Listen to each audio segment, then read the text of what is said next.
44 വർഷം മുമ്പുള്ള ഒരു ക്രിസ്മസ് ദിനം സംവിധായകൻ ഫാസിൽ തൻ്റെ ആദ്യത്തെ സിനിമ പുറത്തിറക്കി.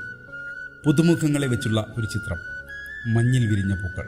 ആ സിനിമയിലെ വില്ലനായി വന്ന് പിന്നീട് മലയാള മണ്ണിൻ്റെ തന്നെ നായകനായി മാറിയ ഒരാളുടെ ജന്മദിനമാണ് ഇന്ന്. നമുക്കെത്ര പറഞ്ഞാലും മതിയാവാത്ത അത്രയും കഥകൾ, മുഹൂർത്തങ്ങൾ, ഓർമ്മകൾ തൻ്റെ സിനിമകളിലൂടെ സമ്മാനിച്ച മോഹൻലാലിൻ്റെ, നമ്മുടെ സ്വന്തം ലാലേട്ടൻ്റെ ജന്മദിനമാണിന്ന്. അവളുടെ ചിത്രങ്ങൾ എന്റെ ക്യാമറയിലല്ല പതിഞ്ഞത്, എന്റെ കണ്ണുകളിൽ, എന്റെ മനസ്സിലെ ഒരു കൊച്ചു ചില്ലുകൂട്ടിൽ, എന്റെ ഹൃദയത്തിൽ. 70കളിൽ നാടകങ്ങളിലൂടെ, പിന്നീട് 80കളിൽ സിനിമകളിൽ വില്ലനായി കയറി. അതൊക്കെ അവിടെ ഇരിക്കട്ടെ, ലാലേട്ടന്റെ ചരിത്രമൊക്കെ അറിയാത്ത മലയാളികളുണ്ടോ? അദ്ദേഹത്തിന്റെ സിനിമകളിലൂടെ ജീവിച്ചവരാണ് നമ്മൾ.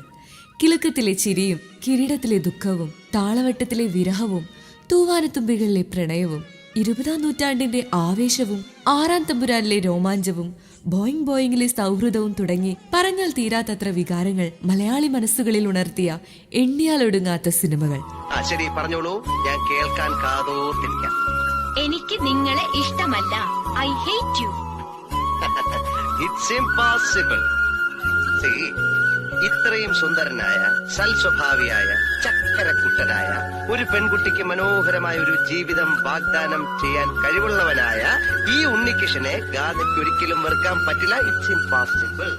കാലങ്ങളേറെ കഴിഞ്ഞാലും വാഴ്ത്തപ്പെടുന്ന നടികരായി മലയാളികൾ എക്കാലവും അഭിമാനത്തോടെ ഓർക്കുന്ന ഒത്തിരി സിനിമകളിലൂടെ മലയാള സിനിമയെ തന്നെ ഉയർത്തിയ മോഹൻലാലിന്, നമ്മുടെ സ്വന്തം ലാലേട്ടന് പിറന്നാൾ ആശംസകൾ.